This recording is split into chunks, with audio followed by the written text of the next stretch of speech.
amigos, buenas noches. Nos encontramos reunidos una vez más para continuar con el estudio del libro de Samuel. Quiero invitarlos antes de iniciar a que presentemos una oración y los invito a que inclinemos nuestros rostros. Señor, te damos gracias por esta noche y te damos gracias, Señor, porque tú eres el ebenecer en este estudio.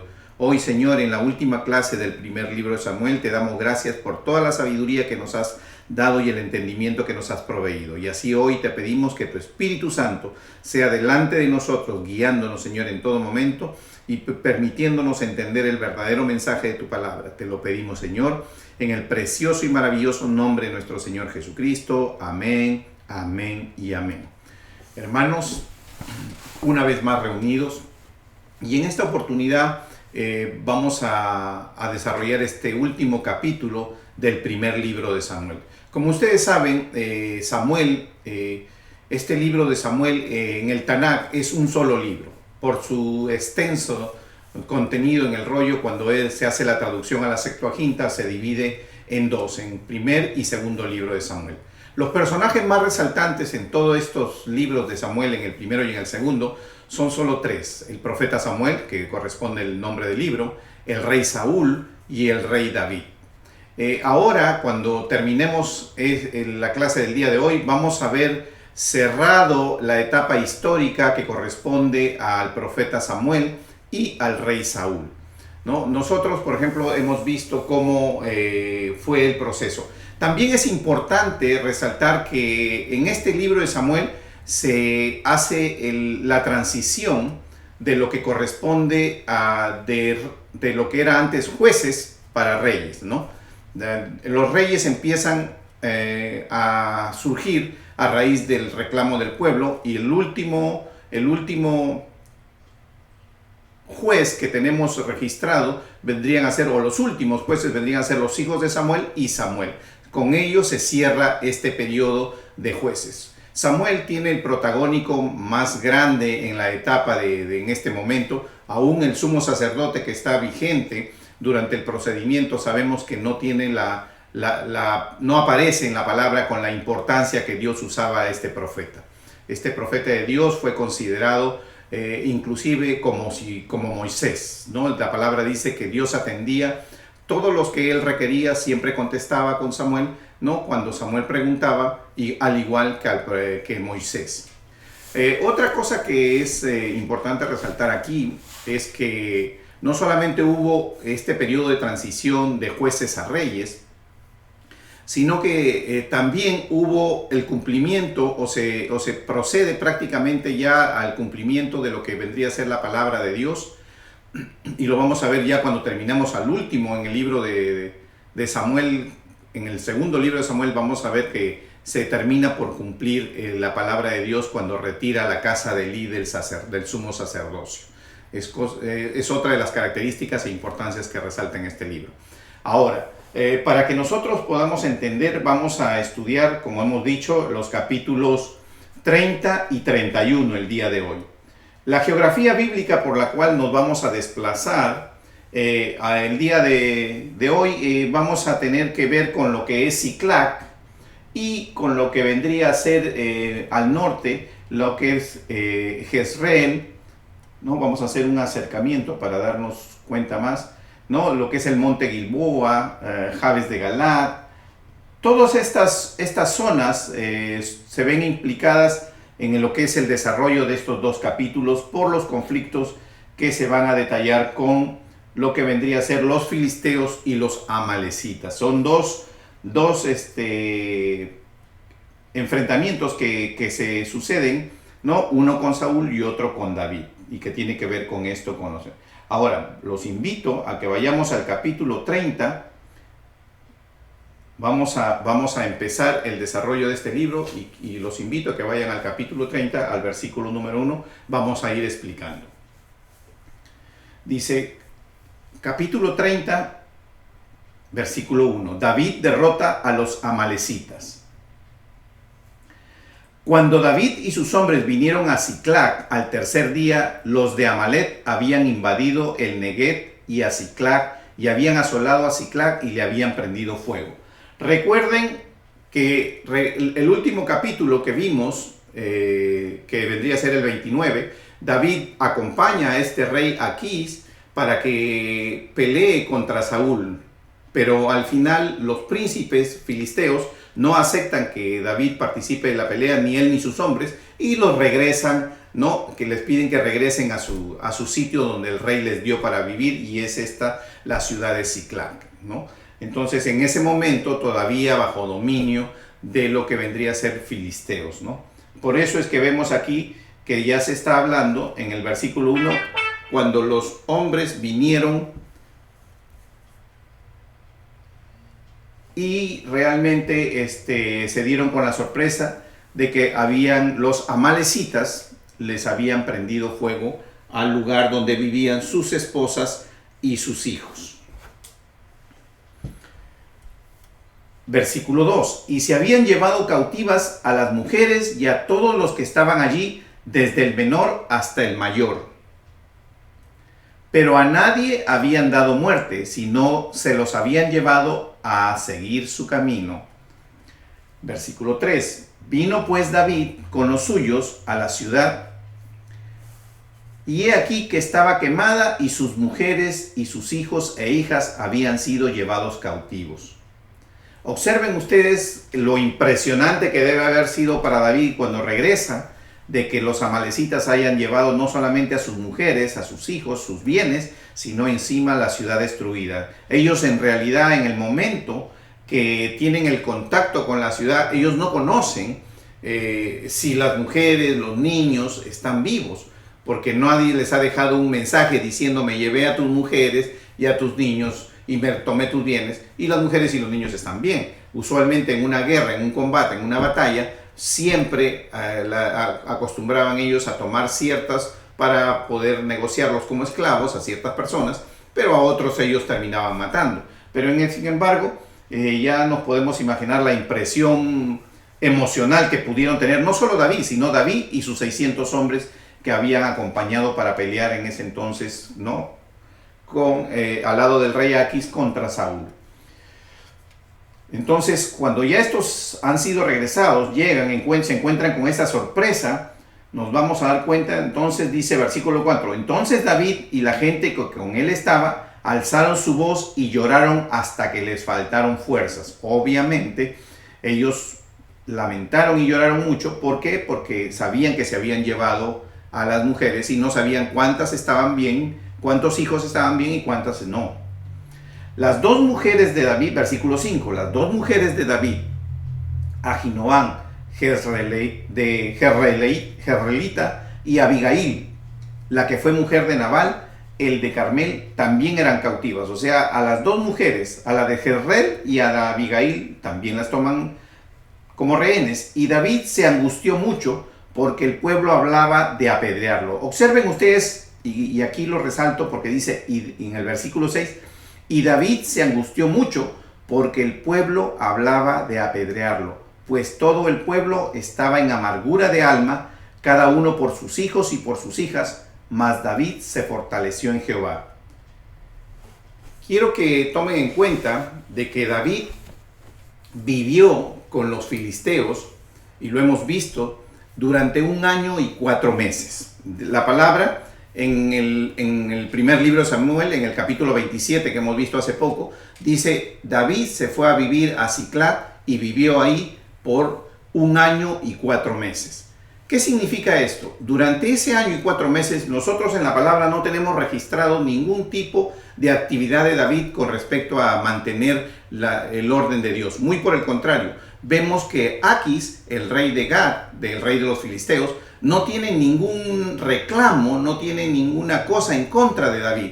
¿Qué quiere decir? Que David, cuando se mudó a vivir a esta ciudad de dominio filisteo, estuvo haciendo todo ante los ojos del rey y obviamente ante los moradores cercanos, todas las cosas que satisfacían a los filisteos, y eso implicaba perder un poco la comunión con Dios. Por eso estos hombres, y es sorprendente porque estos 600 hombres que habían ido con David, habían visto cómo David los detuvo cuando ellos quisieron que él matara a Saúl en 2 oportunidades. Y David dijo: no tocaremos al ungido de Dios. ¿Por qué? Porque haciéndole notar de que cuando hay una persona que es ungida de Dios, que sea Dios el que tome control del problema, ¿no? Y estamos hablando aquí en el extremo que presenta la palabra, que es matar al rey Saúl. Y él dice, no tocaré yo la vida del rey Saúl, que sea Dios el que decida cómo el rey Saúl terminará su reinado. Y sin embargo, habiendo aprendido, habiendo recibido esa instrucción por parte del rey David, vemos cómo aquí estos hombres que sabían que David estaba siempre con el Espíritu de Dios, que sabían que David tenía el corazón conforme a Dios, que sabían que David era el siguiente rey en Judá, quisieron apedrearlo. Esto nos muestra un poco la pérdida, el desorden de la comunión que hubo durante estos hombres que vivían en este pueblo durante este tiempo, ¿no? Por eso seguimos leyendo para darnos cuenta. Pero dice aquí, mas David se fortaleció en Jehová. ¿Qué significa esto? Que ante los problemas que David presentó, David siempre, ¿no? Mantuvo su comunión con Dios. David no perdió eso. David siempre tuvo su comunión con Dios. Pero la gente que lo rodeó un poco que abandona esto, ¿no? Viviendo en ese pueblo. Y dijo David al sacerdote Abiatar, hijo de Ahimelech, yo te ruego que me acerques el efod. Y Abiatar acercó el efod a David.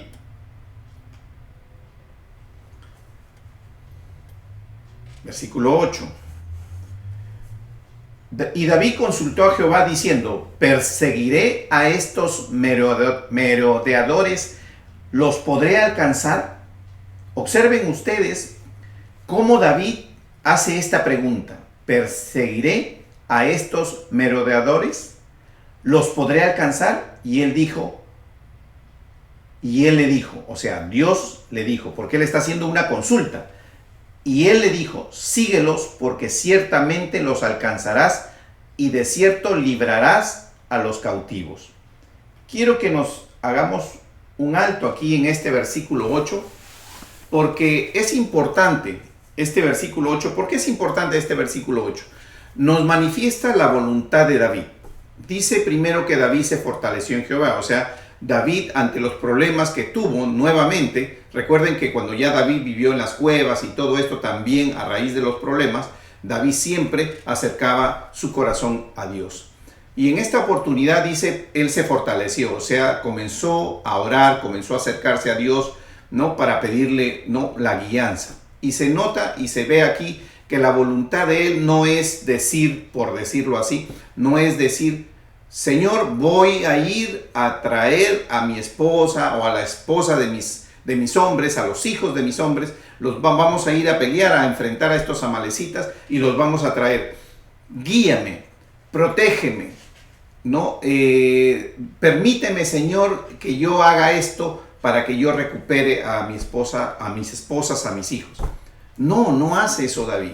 Muy por el contrario, David, que es una analogía de lo que nuestro Señor Jesucristo ha hecho su recorrido con nosotros como Dios hecho hombre, muy por el contrario, David hace una pregunta. David no le dice a Dios, voy a ir, le dice, ¿puedo ir? En otras palabras, en el versículo 8 le está diciendo David a Dios, ¿puedo ir yo y seguir a estos delincuentes, a estos amalecitas, ¿no? ¿Y los podré yo alcanzar para que yo pueda pelear con ellos? ¿Puedo yo ir? O sea, no puso su voluntad, no dijo, voy a ir, Señor, necesito que camines conmigo. A veces nosotros tenemos nuestros deseos, nuestras voluntades y no las sometemos a Dios. Sin embargo, quiero hacer ver que la palabra de Dios dice en Mateo 10:37, y este versículo nos demuestra que se cumple, dice, el que ama a padre o madre más que a mí, no es digno de mí. El que ama a hijo o hija más que a mí, no es digno de mí. Y en Lucas, en capítulo 14, versículo 25 y 26, de la Nueva Versión Internacional, dice, grandes multitudes seguían a Jesús. O sea, y él se volvió y les dijo, o sea, esto es para todos, no es solamente para aquellos que le sirven, los que son sus discípulos cercanos, los líderes, los pastores, los profetas, no, los apóstoles, no, esto es para todos, porque dice grandes multitudes. Dice 26, si alguno viene a mí y no sacrifica el amor a su padre y a su madre, a su esposa, a sus hijos, a sus hermanos y a sus hermanas y aún su propia vida, no puede ser mi discípulo. ¿Qué es lo que nos está diciendo el Señor? Y es el ejemplo que sucede aquí, que sometamos nuestra voluntad a la voluntad de Dios para todas las cosas. Y nos pone este ejemplo de la familia, nos hace ver con la familia porque es lo más cercano, es la máxima expresión de amor, siempre está dada para nuestra esposa, para nuestros hijos, para nuestros padres. Entonces Él hace ver que la máxima expresión de amor primero debe ser para Él. Y eso es lo que hace mención. Y hace mención, y aquí David podríamos decir que aquí David carga su cruz y sigue la voluntad de Dios, que es lo que Dios nos dice. Y sabemos que Pablo dice, somos crucificados juntamente con Él. Dice, toma tu cruz y sígueme, dice nuestro Señor Jesucristo. Toma tu cruz significa, toma tus decisiones de preferir primero a Dios y deja de lado todo y sígueme. Y eso es lo que hace David. Cuando David realmente hace la consulta, no dice, Señor, necesito que me soportes, que vayas delante de mí, porque yo ya decidí ir a recoger o ir a rescatar a mi familia. Él pregunta, ¿puedo ir a rescatar a mi familia? ¿Voy a rescatar a mi familia realmente? ¿Los podré traer? ¿Los encontraré? Porque recuerden que él básicamente solo sabe que se los han llevado. Él no sabe hacia dónde se han dirigido exactamente. El desierto es grande, el lugar es amplio. Entonces, hace la consulta con Dios de esa manera y vemos cómo Él somete su voluntad total. Es realmente impresionante cuando uno lee este versículo 8, cómo David, teniendo a sus esposas, y no solo David, sino todos sus hombres al final, y los hijos, ¿no? Él hace esa consulta para ver si va a ir o no. Seguimos leyendo. Versículo 9 dice, partió pues David, él y los 600 hombres que con él estaban, y llegaron hasta el torrente de Besor, donde se quedaron algunos.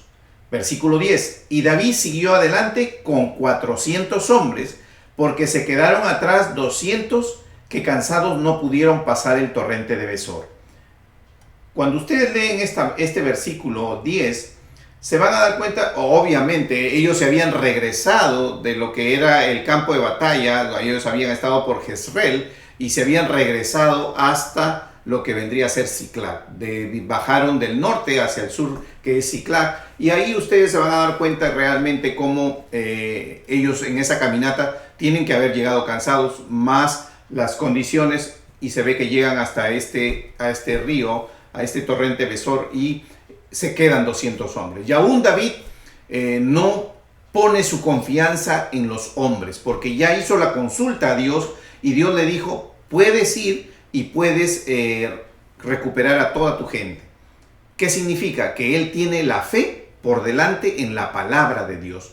No le importa, no hace ver la palabra que porque 200 hombres se sintieron cansados, él dijo, oh, vamos a ser muy pocos, no vamos a poder librar la batalla. En ningún momento. Él dice, con 400 me voy. Porque mi fe no está puesta en las cosas ni en el apoyo del ejército. No importa si se quedaban 400 y iban 200. Él tenía la palabra de Dios que le había dicho que el enemigo él iba a poder recuperar a sus familias y el enemigo iba a ser derrotado. Teniendo él esa oportunidad, esa palabra de Dios, la fe era realmente de David, era total. Era exactamente, aquí vemos un David caminando como cuando caminó delante de este gigante. ¿Por qué? Porque aquí vemos nosotros a David haciendo su apoyo en toda la palabra de Jehová cuando le dijo ve y sí, no en los hombres. Seguimos.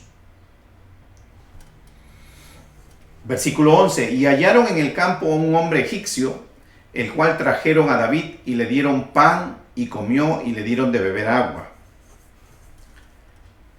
Le dieron también un pedazo de masa de higos secos y 2 racimos de pasas, y luego que él comió, volvió a él su espíritu, porque no había comido pan ni bebido agua en 3 días y 3 noches. Y le dijo David, ¿de quién eres tú y de dónde eres? Y respondió el joven egipcio, yo soy siervo de un amalecita, y me dejó mi amo hoy hace 3 días, o sea que ya tenían 3 días de camino hacia adelante de él, porque estaba yo enfermo. pues hicimos incursión en la parte del Negueb, que es de los cereteos, y de Judá, y al Negueb de Caleb, y le pusimos fuego a Siclag. Y le dijo David: ¿me llevarás tú a esa tropa? Y él le dijo: júrame por Dios que no me matarás ni me entregarás en mano de mi amo, y yo te llevaré a esta gente. En este versículo 15, nosotros vemos cómo este egipcio, que no solo es egipcio, sino es siervo de un amalecita, y como ustedes saben, el poder de Dios, del Dios Todopoderoso, el Dios de Israel, fue conocido desde cómo sacó al pueblo de Egipcio. Recuerden que durante el estudio hemos visto cómo se ha venido siempre recordando, cómo la gente reconoce que el Dios Todopoderoso, el Dios de Israel, es un Dios sobre todas las cosas. Por eso, y que ellos realmente creen y confían. Por eso vemos que este egipcio y este siervo de Amalecita no le pide que haga un juramento personal, ni le pide que haga un juramento por un Dios de él. Le pide que haga el juramento por el Dios de Israel. ¿Por qué? Porque él sabía que ellos seguían en obediencia al Dios de Israel. Por eso vemos aquí a un extranjero cómo requiere del juramento de David para protección, obviamente, de su vida personal, ¿no? Seguimos. Versículo 16. Lo llevó pues, y he aquí que estaban desparramados sobre toda aquella tierra, comiendo y bebiendo y haciendo fiesta, por todo aquel gran botín que habían tomado de la tierra de los filisteos y de la tierra de Judá. 17. Y los hirió David desde aquella mañana hasta la tarde del día siguiente, y no escapó de ellos ninguno, sino 400 jóvenes que montaron sobre los camellos y huyeron. Y él libró David todo lo que los amalecitas habían tomado, y asimismo libertó David a sus 2 mujeres. Y no les faltó cosa alguna, chica ni grande, así de hijos como de hijas, del robo y de todas las cosas que le habían tomado, y todo lo recuperó David. O sea, la palabra de Dios se cumplió, que recibió David, porque pudo recuperar no solamente a las esposas, a los hijos e hijas, sino también los bienes. Y observen ustedes cuando hablamos de que en aquella mañana David tuvo una pelea, dice, y de ellos huyeron, dice, y no escapó de ellos ninguno, sino 400 jóvenes. Estamos ante un ejército muy grande que David derrotó solo con 400 hombres, porque los que huyeron fueron 400 después de que él ya había derrotado. Imagínense ustedes cómo es Dios cuando realmente sigue con uno y camina con uno, no hay nada que se le pueda oponer. Versículo 20. Tomó también David todas las ovejas y el ganado mayor, y trayéndolo todo delante decían: este es el botín de David. Y vino David a los 200 hombres que habían quedado cansados y no habían podido seguir a David, a los cuales habían hecho quedar en el torrente de Besor. Recuerdan que 200 se quedaron. Y ellos salieron a recibir a David y al pueblo que con él estaba, y cuando David llegó, a la gente le saludó con paz. Obviamente esta gente estaba contenta porque estaban trayendo a sus esposas y a sus hijos. Versículo 22. Entonces todos los malos y perversos de entre los que habían ido con David respondieron y dijeron: ¿por qué no fueron con nosotros? No les daremos del botín que hemos quitado, sino a cada uno su mujer y sus hijos, que los toman y se vayan. Observen cómo la palabra describe que entre los hombres de David había, entre todos los malos y perversos, de entre los que habían ido con David. Yo realmente hemos visto que los hombres son leales y fieles a David. Y si hacemos una comparación analógica con la iglesia, ya que David es la analogía con nuestro Señor Jesucristo. Nuestro Señor Jesucristo dice que en la iglesia, ¿no?, tenemos el trigo y la cizaña. Al igual David también, dentro de esos 600 hombres, no todos eran realmente aprobados, por decirlo así, porque aquí vemos que uno de ellos dijeron: no les entreguemos parte del botín, solo devolvamos las esposas, los hijos y los bienes personales, pero todo lo demás que se haya recuperado como botín de guerra lo quieren dejar aparte. Y esto es algo que David no está de acuerdo, y lo vamos a ver y lo vamos a leer. Y no solo porque David no estuvo de acuerdo. Dice, versículo 23, y David dijo, no hagáis eso, hermanos míos, de lo que nos ha dado Jehová, quien nos ha guardado y ha entregado en nuestra mano a los merodeadores que vinieron contra nosotros. ¿Qué es lo que les está diciendo David en este versículo 23? No somos nosotros los que hemos ganado la batalla. No somos nosotros los que hemos podido recuperar este botín. Gracias al Dios de Israel es que hoy hemos sido vencedores y hoy tenemos este botín. No podemos nosotros tomar decisión sobre lo que nosotros no lo hemos ganado realmente cuando hemos recuperado de los amalecitas este botín. Y eso les está diciendo, les está haciendo ver de que no es por tu fuerza humana que estás logrando las cosas. Los logros que tú tienes en tus batallas, en tus conflictos, en tus desiertos, en tus problemas, están dadas porque Dios camina contigo. Si tú eres en obediencia con Dios, Dios camina contigo, Dios te soporta, Dios te cubre, Dios te da la oportunidad de tomar no solamente lo tuyo, sino de tener una ganancia para ti. Y eso es lo que hace ver. Por eso David le dice, no puede ser así.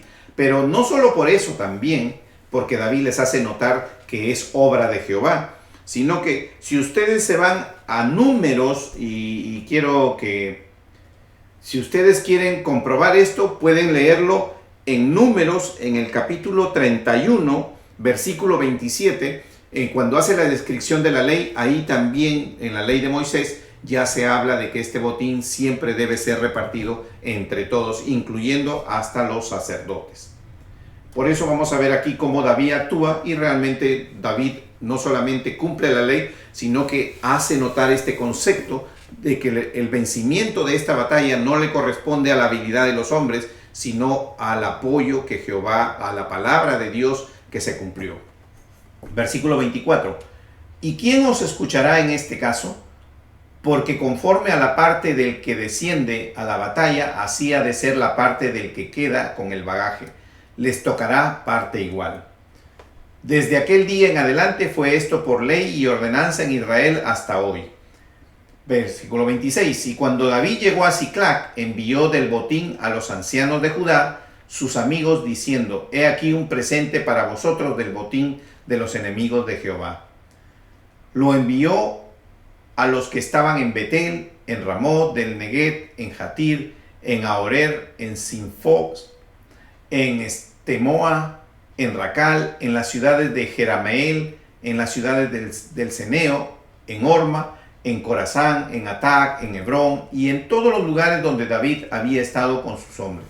O sea, David fue agradecido. Todos estos lugares donde David de una u otra manera dice que estuvo con sus hombres y fue atendido y le dieron provisiones, David, en este momento que él tenía abundancia, compartió la abundancia con todos aquellos que lo habían apoyado, lo habían soportado. Capítulo 31. Dice, ahora empezamos lo que vendría a ser ya la muerte del rey Saúl y sus hijos. Los filisteos pues pelearon contra Israel, y los de Israel huyeron delante de los filisteos y cayeron muertos en el monte de Gilboa. Y siguiendo los filisteos a Saúl y a sus hijos, mataron a Jonatán, a Abinadab y a Malquisúa, hijos de Saúl. Y arreció la batalla contra Saúl, y le alcanzaron los flecheros, y tuvo gran temor de ellos. Entonces dijo Saúl a su escudero, saca tu espada y traspásame con ella, para que no vengan estos incircuncisos y me traspasen y me encarnezcan. Mas su escudero no quería, porque tenía gran temor. Entonces tomó Saúl su propia espada y se echó sobre ella. Quiero que hagamos un alto aquí y observemos y analicemos la conducta de Saúl. Hemos visto un Saúl que inició humilde, un Saúl que inició las cosas bien cuando fue ungido por el profeta Samuel. Sin embargo, vemos cómo el ego lo fue dominando, fue creciendo. Vemos cómo él tomó conciencia que era David, al final el que lo iba a suceder en el trono. Tomó conciencia que Dios lo había desechado, y él en ningún momento trató de entregar el reino. Muy por el contrario, trató de eliminar a David para quedarse legítimamente en el reino. Podríamos decir que así creía él, que si David moría, él ya no habría otro ungido y él sería como legítimo rey.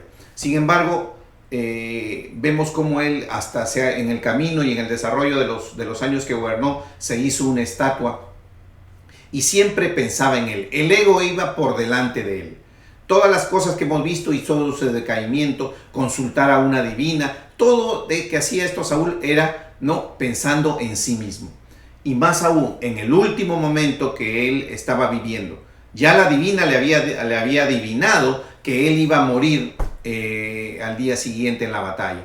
Ya estando él en la batalla y herido por estos flecheros, sabiendo que iba a morir, en lugar de pedir que lo mataran, para que no, pensando en que lo iban a coger y lo iban a deshonrar, o sea, su ego como rey, como un hombre de guerra, iba a quedar por los suelos, entonces le pide a su escudero que lo mate. En lugar, en ese momento, antes de morir, de arrepentirse ante Dios y pedirle perdón por todas las cosas que había hecho. No, él no deja el ego ni siquiera al momento que está muriendo. Él sigue sosteniendo su ego y pensando en él. El ego era tan grande sobre Saúl que hasta se lo llevó hasta la muerte. No tomó ese último momento para arrepentirse, para decirle: perdóname, Señor, por todo lo que hice, por no obedecerte, por no entregar el reino, por consultar una divina. Perdóname, Señor. No, él muy por el contrario pidió que lo maten para que no lo deshonren como hombre, como rey que era.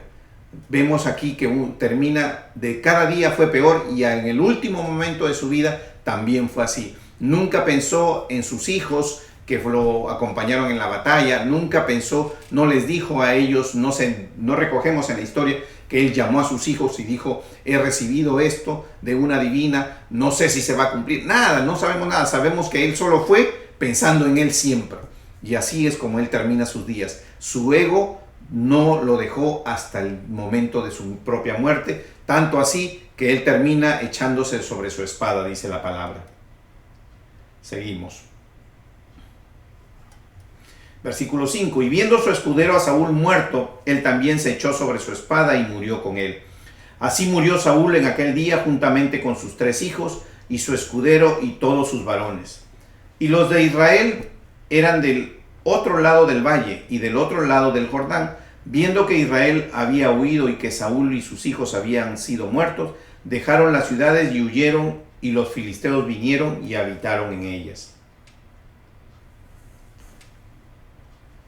Aconteció al siguiente día que, viniendo los filisteos a despojar a los muertos, o sea, obviamente que habían tenido una larga batalla, terminaron y se retiraron, y al día siguiente vinieron para recoger todo lo que vendría a ser el botín de guerra, ¿no? Los armamentos y todo eso. Y hallaron, dice, aconteció que al día siguiente que, viniendo los filisteos a despojar a los muertos, hallaron a Saúl y a sus 3 hijos tendidos en el monte de Gilboa. Le cortaron la cabeza y le despojaron de las armas, y enviaron mensajeros por toda la tierra de los filisteos para que llevaran las buenas nuevas al templo de sus ídolos y al pueblo. Y pusieron sus armas en el templo de Astarot y colgaron su cuerpo en el muro de Betzán. Mas oyendo los de Jabes de Galaad estos que los filisteos hicieron a Saúl, todos los hombres valientes se levantaron y anduvieron toda la noche y quitaron el cuerpo de Saúl y los cuerpos de sus hijos del muro de Betzán, y viniendo a Jabes los quemaron allí. Observen ustedes, Jabes de Galaad, los hombres que van a recoger a Saúl son aquellos hombres que, cuando Saúl empezó el reinado, hizo bien y prestó su primera batalla, su primer enfrentamiento fue defender al pueblo de Jabes de Galaad.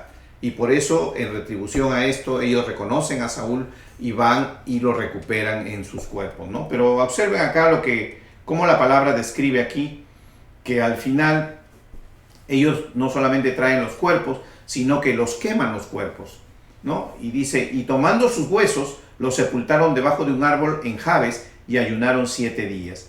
¿Qué significa esto? Significa que de una u otra manera tenemos una incineración aquí. Obviamente no podemos decir que la incineración iba hasta los huesos, porque en ese entonces no se tenía la cantidad, la fuerza de poder producir un fuego tan fuerte que pudiera consumir los huesos. Pero entonces ellos, por razones tal vez de salud, higiénicas, porque recuerden que ya había pasado más de un día, ellos al día siguiente fueron encontrados, los habían llevado, les habían cortado la cabeza, entonces probablemente estos cuerpos estaban en descomposición y los llevaron los incineraron para evitar enfermedades y contagios. Probablemente haya sido así, pero de una u otra manera se hace ver aquí que hay una incineración y al mismo tiempo también hay un entierro bajo tierra de los huesos.